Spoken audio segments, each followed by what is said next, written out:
ஆவாரம் பூவை தொட்டு அங்க இங்க பொன்ன தொட்டு ஏதேதோ ஆனதடி எனக்குத்தான். ஆகாத நாள் இது ஐயர் வந்து சொன்ன பின்னும் கூடாது மச்சானுக்கு நினைப்புத்தான்.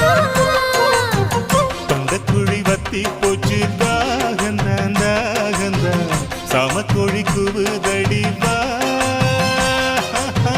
புத்தி கெட்ட மச்சானுக்கு கோவந்தான் கோவந்தான் ஒண்ணு பெத்து தரவா. அந்த சங்கதி பேசிடத்தான் அள்ளி சந்தனம் பூசிடத்தான்